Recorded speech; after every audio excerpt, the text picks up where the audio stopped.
Question number 4 जिसमें लिखा गया कि गोमस्त खींचे 36 बिजली के तार 90 एम्पीयर विद्युत धारा पूर्व से पश्चिम की ओर प्रवाहित हो रही है। तार से 1.5 मीटर नीचे यानी 1.5 मीटर नीचे विद्युत धारा के कारण उत्पन्न चुंबकीय क्षेत्र का परिमाण और दिशा क्या है।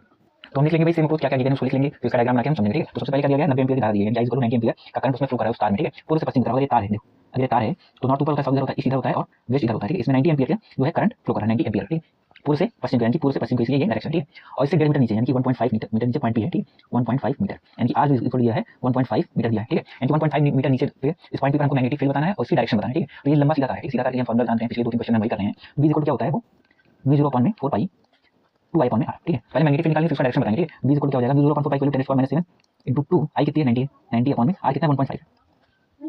तो यहाँ से पॉइंट हटेगा, यहाँ पे 0 लग जाएगा तो 15 हो जाएगा, 15 और 15 6 टाइम में 90 होता है। ठीक है, तो यहाँ पे 60 हो जाएगा, ये 0 से यहाँ पे मल्टीप्लाई हो जाएगा, 0 इसमें आ जाएगा, क्या बचेगा 6 2 12 इनटू 10⁻⁴ में क्या हो जाएगा -6।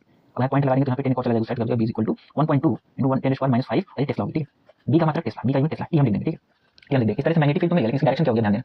मैक्सवेल का नियम अभी हमने पढ़ा, right hand Maxwell right hand यानी कि ये मेरा राइट हैंड है। ठीक है, ये मेरा राइट हैंड है और ये मान लो कोई वायर दिया है, वायर में करंट का डायरेक्शन इसके बैक से आगे की तरफ यानी जिस तरह मैं लिखता हूँ उस तरह से, यानी इस तरह से करंट जा रही है, इस तरह तक फ्लो कर रही है। ठीक है, यानी इससे मैंने उसको दिया, मान लो ये करंट है इस तरह जा रही है, यहाँ से वेस्ट की तरफ जा रही है, तो इस पॉइंट पर इलेक्ट्रिक फील्ड का डायरेक्शन क्या होगा। मैक्सवेल ने क्या बोला था कि हम वायर को इस तरीके से पकड़ेंगे कि हमारा थंब उस डायरेक्शन को शो करेगा जिसमें इलेक्ट्रिक करंट जा रहा है। ठीक है, यानी कि इसमें धारा का प्रवाह इस डायरेक्शन में हो रहा है, कि हमको इस तरीके से पकड़ लेना है, क्यों क्योंकि इससे वेस्ट हो जा रहा है। ठीक है, इसलिए इससे वेस्ट हो जा रहा है, इसलिए अंगूठा कुछ इस तरीके से रहेगा।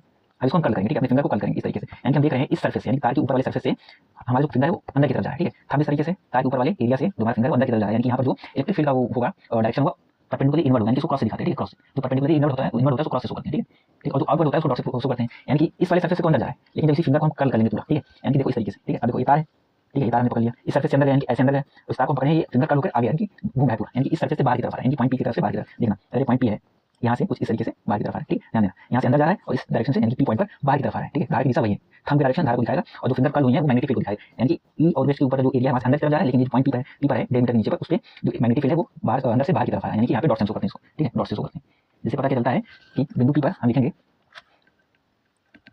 मैक्सवेल के दाहिने हाथ के नियम से, दाहिने हाथ के नियम से बिंदु पी पर चुंबकीय क्षेत्र की दिशा क्या होगी, लंबवत बाहर की तरफ होगी। ठीक है, कैसे हुआ आपको मैंने बता दिया कि मैक्सवेल दाहिने हाथ के नियम से कैसे काम कर रहा है, यानी कि ऊपर वाले सरफेस से अंदर जा रहा है लेकिन ये इस वाले सरफेस से बाहर की तरफ आ रहा है। ठीक है, अगर इस क्वेश्चन में ऐसे पिछले वाले क्वेश्चन में जिसमें मैक्सवेल लॉ को समझने में कोई दिक्कत हो कमेंट बताइए, मैं उसका दोबारा वीडियो लेकर आऊंगा किस तरीके से मैक्सवेल लॉ काम करता है। ठीक है, तो चलते हैं अगले क्वेश्चन पे। क्वेश्चन पूरी तरह से सॉल्व हो चुका है, जो बी यानी कि चुंबकीय क्षेत्र का परिमाण ये मिला और जो मैग्नेटिक फील्ड है उसका डायरेक्शन क्या है, यानी कि बिंदु पी पर वो लंबवत बाहर की तरफ है। ठीक।